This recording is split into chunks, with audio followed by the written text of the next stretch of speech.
Welcome to Inside the Thin Blue Line. I'm Dave Rattigan alongside Dale Lawrence, retired police officer in a suburban Massachusetts city. Not his real name. And joining us for episode 16 is comedian Nathan Arroyo. And Nathan, welcome. Hello. Welcome. Thank you. Good. He's so much perkier when he gets 15 hours of sleep, isn't he? It's amazing. It's like if for you listeners, here's what you need to know about Nathan Arroyo. If you can see his facial expression right now, that would tell it all. He just basically, all he really does is sleep and eat and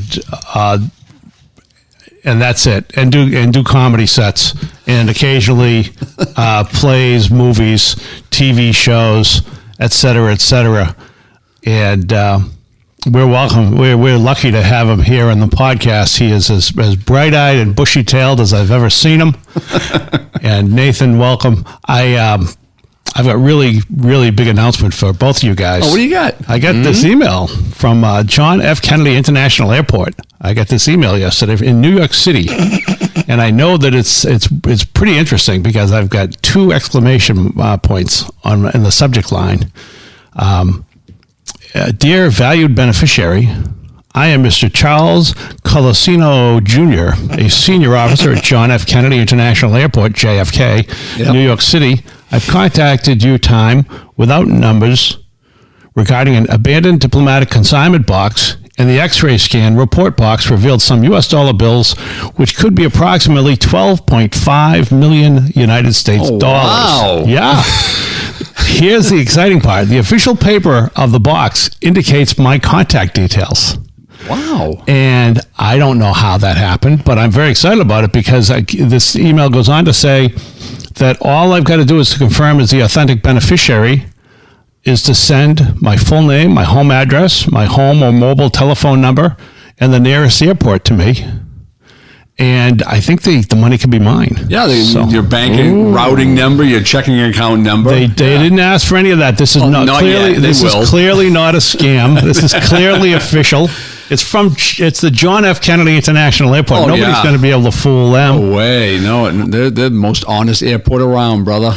Yeah, and here's the thing about it. The box was abandoned. This is where it gets interesting.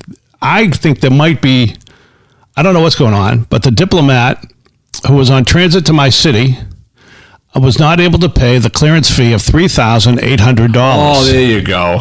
So basically, it looks like, and he's proposing that we can transact this as a deal, share the total money, 70% to me, 30% to him. I'm not sure why I've got to give him money if he's acting in his official capacity. Yeah.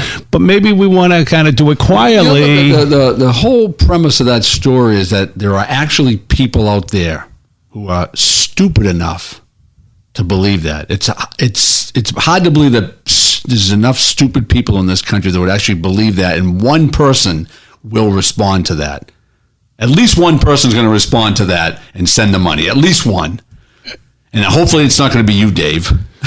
You're saying this after we just berated you. You're saying this Nathan, berate him some way, will you? No, I'm on his side. Yeah. What do you think, Nathan? Who's right, me or Dale? I think you. Yeah, I'm sure. Let's put it this way. Maybe I'm wrong. Maybe I'm wrong, but when I'm walking around with my 70% of $12.5 million that I got from this diplomatic pouch, which... Interestingly, the X-ray scan report box revealed some U.S. dollar bills, which could be approximately $12.5 million. I would think if they would be able to scan it, first I'm surprised they could count it, scan it, and count it on an X-ray. I think they just go on weight. Huh? They go on weight. Oh, they go by weight? Absolutely, they do. What if it was Cougarons? What's that? What if it was Cougarons, a mix of cash and Cougarons? What the hell are Cougarans? Cougarans is some currency from South America, maybe? Oh, no, not South America. South Africa. Oh, my South God. Africa. How do you guys not know Cougarans? I guess we're not as worldly as you. or I could be using it incorrectly. Yeah. Anyway, so That's my. All right, we're gonna save. I'm gonna save Dave and Nathan $1,500 a whack and tell you that's a scam. All right, $3,800, Nathan. You come up with half of it. I come up with half of it. We split the $70K, 50-20. I'll just take the rest off your corpse. Oh, by the way, and this is what we're going to do for this episode. We had the after school special on the active shooters last episode. So now we're going to just run through a couple things in the news, starting with this sad story out of Barnstable. Massachusetts man is under arrest in connection with the stabbing of a woman outside of her Cape Cod home. Barnstable police say 34-year-old Michael Harrington of Marston's Mills was taken into custody shortly after 9:50 on Saturday. The incident happened at 1:30 a.m. and I guess it was the 1:30 a.m. that morning. So then they arrested the guy, I believe, maybe 9 o'clock the next day in the morning. And I got to say, actually, you know something? I could be. They arrested him. They arrested him. Was it 9 o'clock or 9 p.m. or 9 a.m.? Whatever it was, they arrested the bad guy. Yeah, thankfully. It happened really 1:30 a.m. So it was the morning, but it was the night. It happened the night before. Yeah. They arrested him the next night. And she was okay, or she got med flighted. Right. They usually don't med flight people who are okay, Dave. I'm sorry. It's inside scoop. She lived. She lived with life-threatening injuries. Every time I go into a town and I have a chance to talk to the local police for a show, I say, like when we do a PBA, Police Benevolent Association fundraiser, and I'm sitting there and I talk to the cops and I say, what kind of crimes do you have in this town? Because you always want to make sure you don't, if there was a high profile crime in the area, you want to make sure you're at least sensitive to that when you do your act. Or you don't make jokes about people being randomly stabbed in a domestic situation, right? Well, I don't have any of those jokes. Okay, but I know Nathan does. Yeah. But you'll say to the cops, you'll say any type of anything we should stay away from. Sometimes maybe a child get killed or something like that. Not that we do too many. You know what I'm saying. Anyway, so they all say this. They all almost 100% of the time. If I'm in a bedroom community, they will mention domestics. Sometimes they'll mention mental health, but they'll all mention domestics.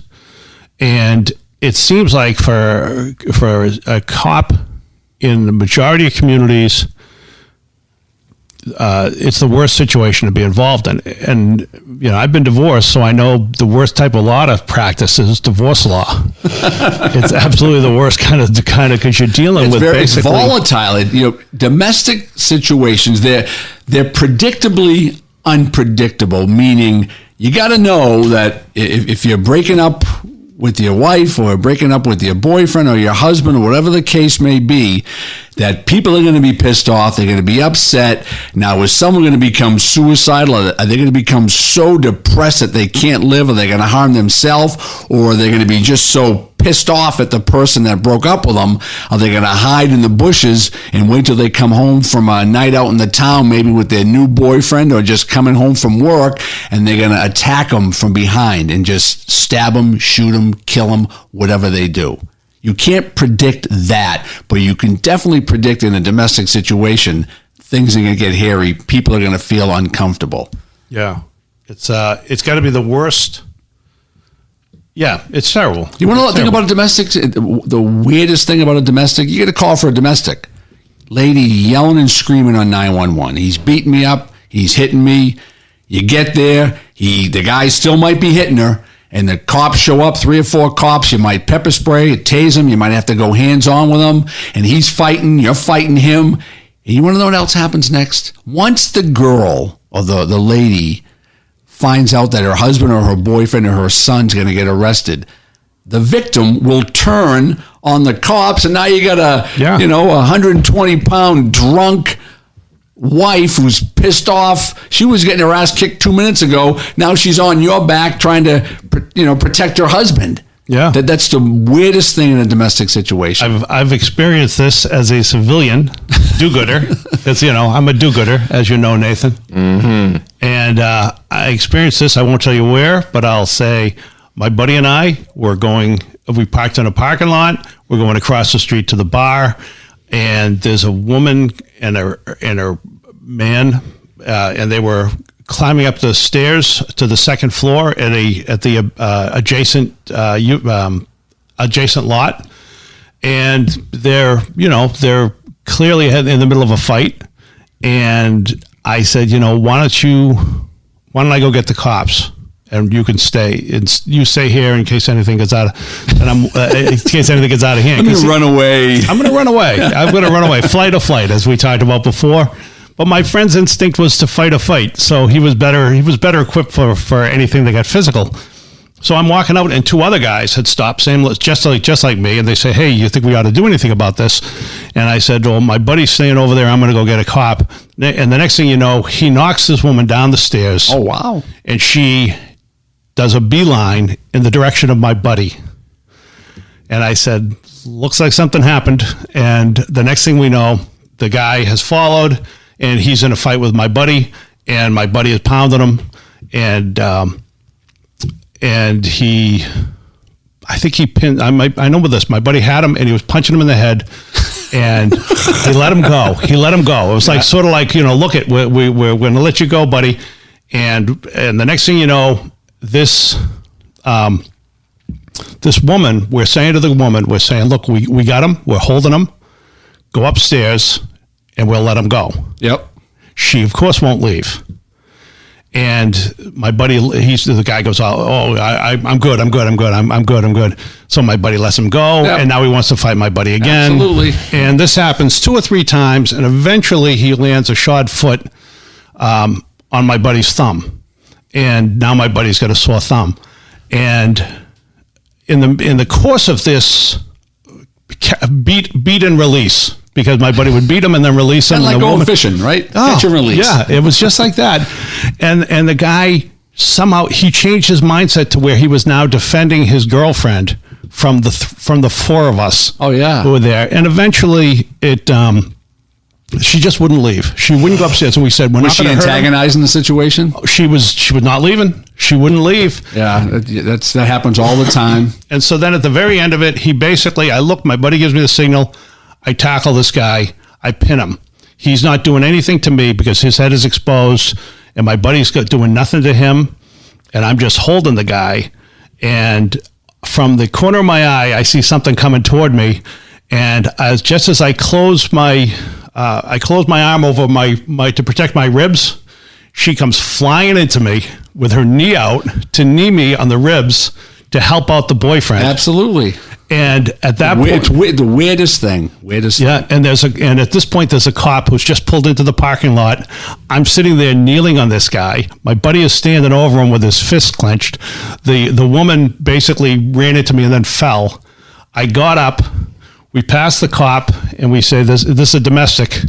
And we walked into the bar room. They never stopped us. They never wanted to talk to us. They had clearly been there before and done this before. How would you handle that, Nathan? I would have been across the street with a phone. Yeah, there you go. Keep a safe distance. Like everyone else should. and here's the question. It's so funny because he's had to be across the street with a phone. I'm like, he's going to call for help, which is a smart thing. But he's not going to be over there call for help. Videotaping it. He'll be video recording, thinking, I can get something for this. You know the weird thing about domestic abusers, males, when cops get shot, or if you look at people who kill cops and shoot cops, the number one indicator in their background is domestic violence.